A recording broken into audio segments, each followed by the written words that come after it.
महिलाओं के सामने बड़ा सवाल कर्ज का है। नारा भी महिलाओं ने जो दिया कि 10,000 में दम नहीं, कर्ज माफी से कम नहीं। और ये भी सच है कि वोटर लिस्ट में नाम महिलाओं के ज्यादा कट गए।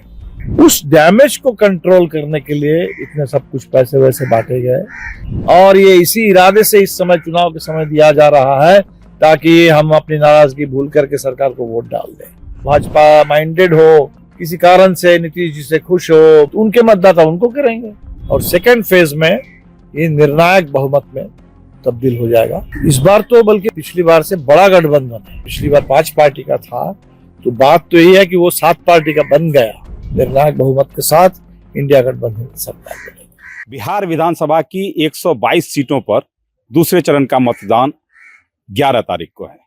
पहले चरण का मतदान अच्छा हुआ, रिस्पांस उसका अच्छा रहा और इससे दोनों ही गठबंधन, दल की बात नहीं करूंगा मैं, गठबंधन की बात करूंगा, दोनों ही गठबंधन को लग रहा है कि उसके हिस्से में ज्यादा वोट आया है। इस समय भारतीय कम्युनिस्ट पार्टी मार्क्सवादी लेनिनवादी लिबरेशन यानी भाकपा माले के राष्ट्रीय महासचिव दीपांकर भट्टाचार्य मेरे साथ हैं। मैं उनसे जो समय बच रहा है उसमें उनकी क्या तैयारी है और क्या संभावनाएं पहले चरण के मतदान के बाद दिख रही हैं और दूसरे चरण को लेकर क्या सोच है, उस पर बात करूंगा। नमस्कार। जो पहले चरण का चुनाव हुआ उसमें 121 सीटों पर मतदान हो गए। महिलाओं की संख्या ठीक ठाक रही। लोग ये कह रहे हैं कि महिलाओं की संख्या का मतलब नीतीश कुमार के प्रति समर्थन है। क्या है ये? नहीं, पहली बात तो पहले चरण में बिहार के हिसाब से कहिए तो अच्छी वोटिंग हुई, बम्पर वोटिंग। और आमतौर पे जब वोट का प्रतिशत बढ़ता है वो तभी बढ़ता है जब लोग सरकार के खिलाफ नाराज होते हैं, सरकार को बदलना चाहते हैं, जो बिहार में बिल्कुल जमीनी हकीकत ही है। मेरे ख्याल से महिलाओं के प्रतिशत भी कुछ कम हुआ है पिछली बार से। और ये भी सच है कि वोटर लिस्ट में नाम महिलाओं के ज्यादा कट गए। इसीलिए महिलाओं के बारे में जो फैलाया जा रहा है कि खूब वोट, एक तो पहली बात महिलाओं के वोट पिछली बार से कम हुए और महिलाओं ने नीतीश कुमार के लिए वोट किया, ऐसा कुछ भी नहीं है। हमने जो देखा कि महिलाओं में भारी नाराजगी थी। इस बार एकदम महिलाएं ही तय कर देती कि नीतीश कुमार सरकार के खिलाफ। उस डैमेज को कंट्रोल करने के लिए इतने सब कुछ पैसे वैसे बांटे गए और इससे नए सवाल खड़े हो गए। महिलाएं पूछ रही कि अचानक अभी पैसे क्यों, ऐसे पैसे क्यों? महिलाओं के सामने बड़ा सवाल कर्ज का है और इसलिए नारा भी महिलाओं ने जो दिया कि 10,000 में दम नहीं, कर्ज माफी से कम नहीं। जो 10,000 जो बांटे गए, इसको लेकर के भी एक ही परिवार में हमने तो ऐसा बहुत जगह देखा कि 4 महिला है, 3 है, 5 है, एक को मिला, 2 को नहीं मिला। इसलिए इससे और विसंगतियां भी है। ऐसा बिल्कुल नहीं है कि महिलाओं ने 10,000 पा करके महिलाओं में इतनी खुशी है। वो डैमेज जो नाराजगी है, हो सकता है कुछ महिलाओं की नाराजगी कुछ कम हुई है, इतनी ज्यादा। जो तेजस्वी यादव बार बार कह रहे हैं कि मतलब अंतिम समय में घूस दिया गया, मतलब वो प्रभावी नहीं है। जो घूस दिया गया वो शब्द प्रभावी नहीं है या महिलाओं ने उसको स्वीकार नहीं किया, मतलब क्लियर कंसेप्ट क्या? नहीं, पहली बात है कि 10,000 को तो खाते में आप दे रहे हैं, उसको तो बॉयकॉट करने का सवाल नहीं है। अब है कि 10,000 को किस रूप में हम ले रहे हैं। तो हमें लगता है कि महिलाओं ने इसी रूप में लिया कि 10,000 जो है वो हमारे हक का पैसा है और जो पूरा हक है उसका बहुत छोटा हिस्सा है और ये इसी इरादे से इस समय चुनाव के समय दिया जा रहा है ताकि हम अपनी नाराजगी भूल करके सरकार को वोट डाल दें। तो ये जो रिश्वत देने के लेकर इलेक्टोरल ब्राइब, तो ये बात लोगों को समझ में आ गई। तो जिनको जिधर वोट करना है वो ऐसे ही वोट करेंगे। जो हो सकता है किसी कारण से नीतीश जी से खुश हो, भाजपा माइंडेड हो, तो उनके मतदाता उनको करेंगे और इधर जो मतदाता जिनके सामने बिहार में सरकार को बदलने वाला सवाल है, वो महिलाएं बिल्कुल इधर वोट कर रही हैं। तो 10,000 ऐसा कोई गेम चेंजर नहीं है जिससे पूरे बिहार की सारी महिला एक तरफा होकर के सरकार के पक्ष में वोट कर। तो जो 121 सीटों पर मतदान हुआ उसको लेके क्या आप लोग को क्या लग रहा है, क्या नंबर? क्योंकि हम लोग जो देख रहे हैं कि महागठबंधन और एनडीए दोनों में ही लड़ाई है। बाकी कुछ जगहों पे हम लोगों को लग रहा है कि तीसरा पक्ष भी सामने आता है, क्योंकि जैसे इंडिया जो पूरा गठबंधन तैयार हुआ उसमें आम आदमी पार्टी की भी एंट्री के बाद रही थी, लेकिन वो आम आदमी पार्टी हाँ, आम आदमी पार्टी के एक दिल्ली समय में हुआ था, हाँ। लेकिन वो नहीं हुआ, फाइनली नहीं हुआ। झारखंड मुक्ति मोर्चा नहीं रहा, तो जो गठबंधन अंतिम समय में रह गया, मतलब जो महागठबंधन ही था वही रह गया, महागठबंधन ही रह गया। अब 121 सीटों पर महागठबंधन और एनडीए के अलावा भी कोई नजर आ रहा है तीसरा पक्ष, या आपको लग रहा है कि इन्हीं दोनों में लड़ाई है और इसी दोनों में फैसला होगा? नहीं, आम तौर पर तो बस दो सीधे बाइपोलर इलेक्शन है। अपवाद के तौर पर अब 243 बिल्कुल मेरे सामने वैसे मैप नहीं है। अपवाद के तौर पर कुछ एक जगह कहीं कोई कैंडिडेट किसी कारण से कोई एज ए पार्टी, जो सबसे ज्यादा चर्चा थी जनसुराज को लेकर के, जनसुराज पार्टी की ऐसी कोई स्थिति नहीं बनी। और जब जिस दिन प्रशांत किशोर ने कह दिया खुद नहीं लड़ेंगे, उसी दिन जनसुराज के समझ लीजिए कि चुनाव में, कम से कम इस बार के चुनाव में जो उसकी उपस्थिति हो सकती थी वो कमजोर हो गई। तो हमें लगता है कि चुनाव बहुत सीधा है, दो पोल के बीच का चुनाव है और स्पष्ट बढ़त इस बार महागठबंधन के पक्ष में है। और उत्तर बिहार में जहां हम लोग पिछली बार कमजोर थे, मिथिला में, कोसी के इलाके में, हम उधर प्रचार करके आ रहे हैं उधर से, तो उसका काफी बदला हुआ माहौल है इस बार। तो बल्कि लोग ये कह रहे हैं कि पिछली बार से बड़ा गठबंधन है, क्योंकि आम आदमी पार्टी अभी भी बिहार के लिए प्रासंगिक बहुत नहीं है चुनाव में। झारखंड मुक्ति मोर्चा भी झारखंड के लिए है, बिहार के लिए उतने ऐसा नहीं है। इसीलिए बिहार में जो महागठबंधन पिछली बार 5 पार्टी का था, तो बात तो यही है कि वो 7 पार्टी का बन गया, और वो 7 पार्टी का बनना, 2 और जो नई पार्टी आई है, आपके वीआईपी और आईआईपी, उनका इधर आना, वो मेरे ख्याल से मायने रखता है उत्तर बिहार के लिए और फर्क पड़ेगा। हमें तो लगता है कि बढ़त है और सेकेंड फेज में ये निर्णायक बहुमत में तब्दील हो जाएगा। निर्णायक बहुमत के साथ इंडिया गठबंधन की सरकार बनेगी। पिछले बार एनडीए जो है वो 125 के आसपास जाके अटक गया और आप लोग 100 से आगे बढ़ के रह गए, जिसके कारण बीच में उलटफेर भी हुआ। इस बार क्या क्लियर लग रहा है कुछ ऐसा, कुछ नंबर्स आप बता पाएंगे? एनडीए अटक नहीं गया था, तो बाल बाल बच करके किसी तरह वहां पहुंच गया था। हम लोग अटक गए थे, हम लोगों को पहुंचना था ज्यादा आगे, वहां जाकर के हम लोग अटक गए थे। तो एक हिसाब से बिहार के लिए कह लीजिए तो पेंडिंग एजेंडा है। जो काम पिछली बार हो जाना था वो कुछ वोटों के चलते, कुछ सीटों के चलते नहीं हो पाया, तो इस बार ये पेंडिंग पूरा होगा। ये है बिहार के लिए लंबित एजेंडा बदलाव, और हमें तो लगता है कि बिल्कुल इस बार हो जाएगा। और नौजवानों में जो गुस्सा है वो भयंकर है इस समय। जो नौजवानों ने नारा दिया, जिसने चलवाई लाठी यूथ पर, हिसाब लिया जाएगा बूथ पर, हर बूथ पर हमें वो नौजवान दिखे। महिलाओं में भी नाराजगी काफी है, वो बहुत कम नहीं हुई 10,000 से। बाकी हर तबका असुरक्षित है। छात्र की बात करें, व्यापारियों की बात करें, किसान की बात करें, और 20 साल तो बहुत होता है। 20 साल बाद मेरे ख्याल से बिहार में चुनाव बिल्कुल बदलाव वाला चुनाव। तो राहुल गांधी जो एसआईआर को लेकर सक्रिय हुए थे, चुनाव के लिए उस हिसाब से बहुत देर से सक्रिय हुए, उसका कुछ फायदा नुकसान नहीं लग रहा आपको? नहीं, पहली बात तो एसआईआर तो हुआ ही अभी। एसआईआर को लेकर पहले से कैसे सक्रिय होते हैं? एसआईआर तो जब हुआ, एसआईआर के दौरान वो लगातार रैली कर रहे थे, घूम रहे थे। हमें लगता है कि वो सवाल है कि बिहार, उसमें राहुल जी आए, अच्छी बात, लेकिन वो उसको राहुल गांधी के कोई अभियान के तौर पे देखना सही नहीं होगा।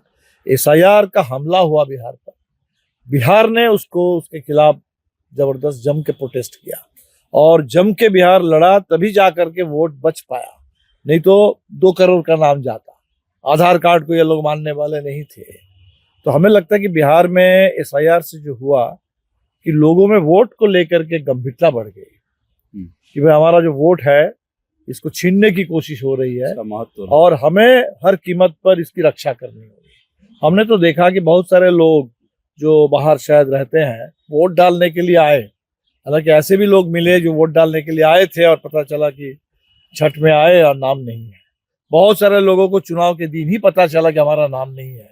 तो ये एसआईआर ने कितना डैमेज किया, जो हम लोग जिसको सवाल उठा रहे थे, ये डिसएनफ्रेंचाइजमेंट का एक टूल है। और करीब करीब पोटेंशियल अगर मतदाता की बात करें 10%, 10 में एक मतदाता सूची से बाहर हो गए। वो भी कम संख्या नहीं है, लेकिन जो बाकी 9 मतदाता बच गए उनके अंदर अपने वोट को लेकर के गंभीरता बढ़ी है। गरीबों में, प्रवासी मजदूरों में लोगों ने वोट किया। दूसरी बात है कि जो नारा बिहार से चला, वोट चोर गद्दी छोड़, इसमें देखिए वोट चोर, तो लोगों को ये बात समझ में आ रही है कि वोट चोरी से अगर सरकार बनेगी तो वो सरकार सिर्फ वोटों की चोरी नहीं करेगी, वोटों की तो चोरी करेगी, वोट चोरी करके सत्ता में बैठ जाएगी, वो हर चीज की चोरी करेगी।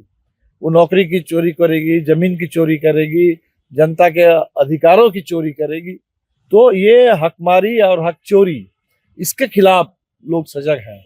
और ये भी लोगों को पता है कि वोट चोर गद्दी छोड़, वो चोर आराम से छोड़ के नहीं जाएगा, क्योंकि वो तो चोरी इसीलिए किया है कि ताकि वो सत्ता में बैठ सके, और इसीलिए उनको चोरों को चोरी पकड़ने के बाद चोरों को वहां से उतारना पड़ेगा।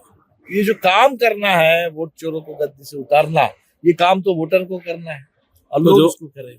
जो आप बता रहे हैं कि 10 में से 1 मतलब 90%, ठीक है, 10% का कट गया, मान लेते हैं 10% हमने कहा हाँ, पोटेंशियल, हाँ, दोनों जो वोटर थे और जिनको वोटर होना चाहिए था।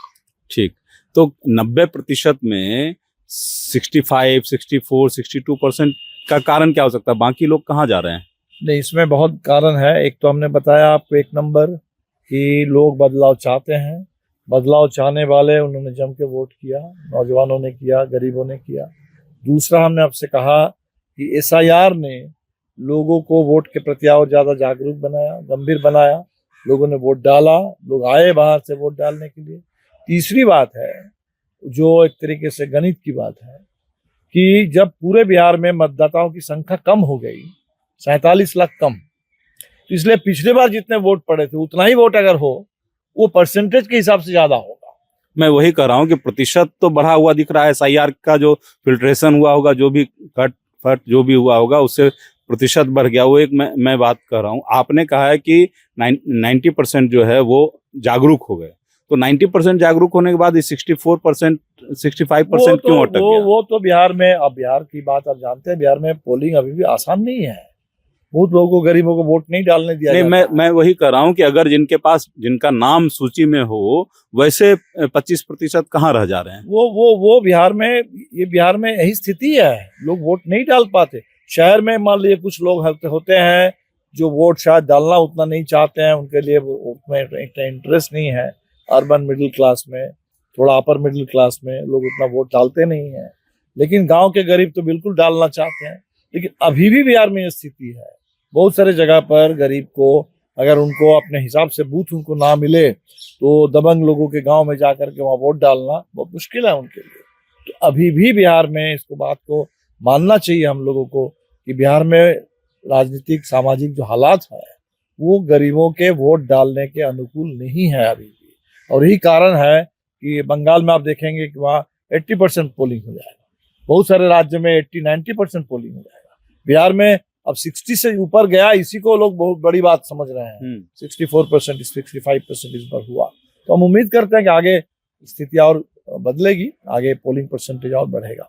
एक जो सवाल वाम दलों से है, वो असल सवाल ये है कि क्या सरकार बनती है, मान लीजिए सरकार बनती है, आप जैसा बता रहे हैं, सरकार बनती है तो सरकार में कैसे शामिल होंगे? पिछली बार की तरह जैसे सामान्य तौर पर कई बार ऐसा देखने को आया है कि भाई आप बाहर से समर्थन कर रहे हैं, सरकार में हैं लेकिन सत्ता में नहीं है, मतलब मंत्री पद नहीं ले रहे हैं। क्या ये कंसेप्ट क्या है? कंसेप्ट ये था कि पिछली बार तो देखिए जनादेश तो हमको मिला नहीं था, चुनाव के बाद अब नीतीश जी इधर आ गए तब जाके सरकार बन गई। इसीलिए हम लोगों ने सोचा कि इस सरकार के बारे में सोचना नहीं चाहिए, अगर चले तो अच्छी बात है, हम लोग बाहर से दबाव डाले ताकि सरकार कुछ काम करे, और हमारा दबाव ने काम किया।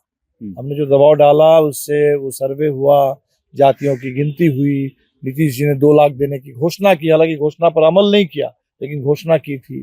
बिहार में 65% आरक्षण का तय हुआ था, तो एक तो हमने वो तय किया था। इस बार हमने कहा है सरकार अगर बनती है, निश्चित तौर पर हम उम्मीद करते हैं कि ठीक ठाक बहुमत के साथ सरकार बनेगी, और वैसे में हमारे पास भी एक संख्या हो और ऐसा माहौल बनता है कि बिहार में सत्ता में रह करके सरकार में कोई मंत्रालय ले करके हम बेहतर काम कर पाएंगे, तो वो भी हमारे लिए विचारणीय है। ऐसा नहीं कि वो दरवाजा कोई बंद है, ऐसा नहीं है कि हमेशा हम बाहर ही रहेंगे, ऐसी कोई हमारी पॉलिसी है। हमें काम से मतलब है कि बिहार में हम बेहतर काम कैसे कर पाएंगे। दूसरा, हमसे जो लोगों की अपेक्षा है वो अपेक्षा है कि माले आंदोलन की पार्टी है, तो ये जो हमने इंडिया गठबंधन की ओर से जो संकल्प पत्र दिया है, उस संकल्प पत्र पर लोगों को पता है कि माले साथ में है, और इसीलिए अगर मान लीजिए कहा गया 5 डिसमिल जमीन गांव में मिलेगी गरीबों को मकान के लिए, शहर में 3 डिसमिल मिलेगी, अगर ना मिले तो माले के लोग लड़ जाएंगे, लड़ करके उसको हासिल करेंगे। वो जो 1500 रुपए का पेंशन की बात है, 200 यूनिट बिजली फ्री की बात है, तो हमें लगता है कि हमसे जो लोगों की अपेक्षा है, बिहार की अपेक्षा है, हमें तो उस अपेक्षा को पूरा करना है। और साथ ही साथ अगर मान लीजिए मौका मिलता है कि बिहार में शिक्षा जहाँ चौपट हो गई, नीतीश जी ने शिक्षा को और बर्बाद करके रख दिया, नई शिक्षा नीति जो जिससे निजीकरण बढ़ा, शिक्षा महंगी हो गई, वहाँ अगर हमारे कोई साथी शिक्षा जैसे उदाहरण के तौर पर ऐसा मंत्रालय लेकर के बिहार में शिक्षा में सुधार ला सके तो निश्चित तौर पर उस पर हम लोग सोचेंगे, काम करेंगे। मतलब महागठबंधन की सरकार बनती है तो शिक्षा मंत्रालय आपके मतलब शिक्षा विभाग जो है आपका ऐसे कोई काम लक्ष्य हो सकता जहाँ हम है। लोग की बेहतर ढंग से काम कर सकते हैं बिहार के लिए, बिहार के इंटरेस्ट में, वो रास्ता हमारे सामने है। आपने एक जाति आधारित जनगणना की बात की। जाति आधारित जनगणना को लेकर बहुत सारी चीजें हुई, उसके बाद वो सुप्रीम कोर्ट तक चला गया मामला, और आरक्षण का मामला भी वापस लटक गया, मतलब अटक ही गया है अभी तक। तो ठीक है, कोर्ट में आप लोग लड़ेंगे, वो तो लड़ रहे हैं। कोर्ट में लड़ने का मामला नहीं है, ये काम तो जो मोदी जी को करना था उन्होंने नहीं किया। ये तो 9th शेड्यूल में उसको डालिए, 9th शेड्यूल में डालने से वो जुडिशियल एम्बिट से बाहर चला जाएगा। तमिलनाडु को तो वैसे ही 69% मिलता है, तमिलनाडु को अगर 69 मिल सकता है इस देश में, तो बिहार को 65 क्यों नहीं, ये सवाल है। और इसका जवाब है कि 9th शेड्यूल में आरक्षण को डालिए, ताकि इसको लेकर के कोर्ट का जो इंटरवेंशन है वो बंद हो जाए। तो कुल मिला के ये है कि आरक्षण का जो कंसेप्ट अभी तक चला आ रहा है वही होना चाहिए, जाति आधारित ही आरक्षण का कंसेप्ट होना चाहिए। जो पैसा जिसके पास नहीं है, आर्थिक आधार पे आरक्षण की बात नहीं होनी आधार पे भी तो हो गया 10%, और वो 10% आरक्षण का मतलब है लगभग 100%। आर्थिक आधार पर जितने लोगों के लिए जो जिसको जनरल कैटेगरी आप कहेंगे, उनकी टोटल आबादी बिहार के गिनती के हिसाब से 16% है। तो 16% में अगर आप आर्थिक आधार को काम में लगाएं तो लगभग वो 10% की आबादी निकलेगी। तो 10% की आबादी के लिए 10% का आरक्षण भी हो गया। तो आर्थिक आधार पर आरक्षण की जहां तक आप बात कर रहे हैं, वो तो 100% लगभग लागू हो गया है। सवाल है कि जो सामाजिक और शैक्षणिक आधार पर जो आरक्षण जो संविधान कहता है, और वहां लोगों को हक नहीं मिल रहा है। 65 जो बनना चाहिए वो तो मिला ही नहीं, चोरी हो रही है। जो अभी आरक्षण है, अभी चुनाव से पहले एक दिन हमने देखा कि यहाँ के दलित नौजवान जुलूस निकाले थे आरक्षण चोरी के खिलाफ, लाठी चली, हम लोग गए मिलने। दरोगा के लिए बहाली निकली, 1800 पोस्ट है, 16% आरक्षण के हिसाब से 288, लेकिन उनके लिए वैकेंसी था 208, 210, 78 की चोरी। तो बिहार में सच्चाई ये है कि जो आरक्षण अभी मौजूदा कानून के हिसाब से है फॉर्मूला, वो भी नहीं मिल पा रहा है। उसमें NFS आ जाता है, नॉट फाउंड सूटेबल।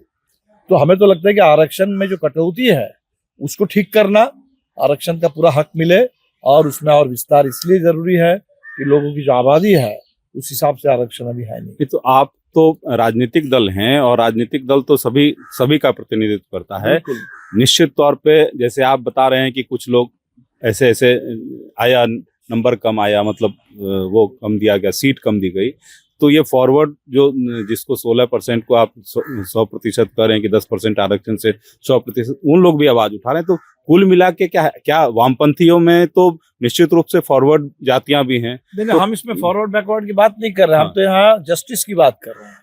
जैसे आपने अब देखा ना कि अभी क्या है, अभी है कि इस समय 50% आरक्षण है। अब उस आरक्षण में भी अगर कटौती हो रही है, चोरी हो रही है, उसके खिलाफ तो लोग लड़ेंगे, हम बोलेंगे। दूसरा है कि अभी 10% अपनी EWS कर दिया। हमने ये कहा कि बिहार की आबादी के हिसाब से वो जनरल कैटेगरी जो आप कहते हैं वो 16% है। तो 16% में जब आप आर्थिक आधार को अप्लाई करेंगे, आर्थिक आधार पर जो एंटाइटल्ड है वो कितना % होगा? तो 16 में आर्थिक तौर पर जो आरक्षण के हकदार हैं उनको आप 10 आपने दे दिया, तो लगभग हमें लगता है कि वो 100% आपने दे दिया। बाकी आपके पास जनरल सीट है, बाकी और भी जनरल सीट है, 50 और 10 हो गया 60, 40% आपके पास जनरल के लिए है। इसीलिए इसमें जो लोग इसको फॉरवर्ड बैकवर्ड करके देखते हैं मुझे लगता है कि ये सही नहीं है। इसको आप जस्टिस के हिसाब से देखिए। और हम लोग इसीलिए चाहते हैं कि पूरे सरकारी नौकरी की बात हो, सबके लिए बात हो। हमने जो भी बातें की, हर घर में जहाँ तक एक सरकारी नौकरी नहीं है वह एक सरकारी नौकरी पहुंचे, वो तो सबके लिए है। वो किसी पर्टिकुलर कास्ट के लिए नहीं है, किसी पर्टिकुलर तबके के लिए नहीं है, या पॉलिटिकली भी हम कहीं कोई भेदभाव नहीं कर रहे हैं। हमने यात्रा निकाली, वोटर अधिकार यात्रा। इस पर नहीं था कि वो महागठबंधन को वोट करने वाला वोटर है या बीजेपी को वोट करने वाला वोटर है या नोटा को वोट करने वाला वोटर। हमने नहीं देखा, हमने वोटर को वोटर देखा। राइट है। हम अभी भी जो कह रहे हैं कि हर घर एक नौकरी पहुंचे, ये घर हम नहीं देखने जा रहे हैं कि भाजपा वाला घर है कि जदयू वाला घर है कि लोजपा को वोट करने वाला। मतलब उसमें आरक्षण लागू नहीं होना, उसमें कहीं कोई संकीर्णता नहीं, कोई भेदभाव नहीं। आरक्षण की बात नहीं मैं कर रहा हूँ, आरक्षण तो कानूनी चीज है। नहीं, आप कानून जो के हिसाब से होना आप ही चाहिए। बता रहे हैं जैसे, तो क्या वो जो हर घर वाला जो मामला है, हर घर नौकरी वाले, उसमें आरक्षण नहीं होगा? वो हर घर को ही मिलना है, उसमें कोई आरक्षण नहीं देखा जाएगा? नहीं, उसमें बिल्कुल देखिए, हर घर सरकारी नौकरी का आरक्षण है, सरकारी नौकरी में ही आरक्षण है, वहां पूरा आरक्षण लागू होगा। लेकिन बाकी निश्चित तौर पर हर घर, जब हम नौकरी की बात कर रहे हैं तो हम तो वैसे लोग नहीं है जो लोग अभी कह रहे हैं कि भाई 125 यूनिट बिजली फ्री मिल गई, हमें वोट करो, वोट नहीं करोगे तो बिजली का कनेक्शन काट दिया जाएगा, वोट नहीं करोगे तो राशन बंद कर दिया जाएगा। हम तो ऐसे नहीं है। हम तो कह रहे हैं कि लोगों का जो हक बनता है और सबके लिए जो यूनिवर्सल है, वादा है, वो यूनिवर्सल होगा। जो आरक्षण आधारित है वो आरक्षण के हिसाब से लागू होगा। मतलब कुल मिला के है कि हम लोग उम्मीद करें कि जल्दी से जल्दी आप जो प्रयास कर रहे हैं वो रंग लाए और उसके बाद हर घर को नौकरी मिले, ये मान के चले। बिल्कुल बिल्कुल। उसमें हमें लगता है कि पक्की नौकरी, और देखिए रोजगार शब्द के साथ ये जो मजाक शुरू हुआ है, डिवैल्यूएशन, तो डिमोनेटाइजेशन सिर्फ वो रुपए का नहीं हुआ, इस कंसेप्ट का। अब रोजगार मतलब मोदी जी पहले बोले थे कि भाई पकौड़ा तोलना, ठीक है, पकौड़ा तोलना अगर रोजगार है, उसके लिए मोदी जी को बताने की क्या जरूरत है, वो तो लोग ऐसे ही करते हैं। इस बार जो बोल के गए कि 1000 रुपए का बेरोजगारी भत्ता दे रहे हैं, जियो से डेटा डाउनलोड कर लो और डेटा डाउनलोड करके रील बनाओ और पैसा कमाओ, तो रील बनाना है तो बच्चे ऐसे ही बनाएंगे। तो ये जो मजाक कर रहे हैं, जले पर नमक छिड़क रहे हैं नौजवानों के साथ, ये बंद हो। सुरक्षित रोजगार की बात, बिहार से पलायन को रोकना जरूरी है और इसके लिए बिहार में सुरक्षित रोजगार और सम्मानजनक जीने लायक वेतन उनको मिले, ये इंपॉर्टेंट बात है। और इसी के लिए हम लोगों ने कहा कि सरकारी नौकरी, क्योंकि प्राइवेट में ना तो अभी नौकरी है और ना ही वहां कहीं सुरक्षा। धन्यवाद। इस समय हमारे साथ थे भाकपा माले के राष्ट्रीय महासचिव दीपांकर भट्टाचार्य जी। उन्होंने बताया कि कैसे महागठबंधन किस प्लानिंग के साथ बिहार विधानसभा चुनाव में उतरा और कैसे उसने अपनी तैयारी पूरी की है। और सबसे बड़ी बात कि इस बार जो बीच में सरकार बनी थी 2020 के जनादेश के बाद, बीच में जो महागठबंधन सरकार बनी थी, उसमें भले ही जो वामपंथी दलों ने मंत्री नहीं, मतलब विभाग नहीं लिया, मंत्रालय जिसको कहते हैं, लेकिन विभाग है मूलतः, विभागीय मंत्री नहीं बनाए, तो वो इस बार अगर सरकार बनती है तो वो विभाग भी लेंगे और ऐसा विभाग लेंगे, खास करके शिक्षा पे फोकस करेंगे। ये एक अच्छा संकेत मिल रहा है। पटना से कुमार जितेंद्र ज्योति। अगर आप ये वीडियो YouTube पर देख रहे हैं तो हमारे चैनल को सब्सक्राइब कर बेल आइकन दबाएं और Facebook पर देख रहे हैं तो हमारे पेज को लाइक करें।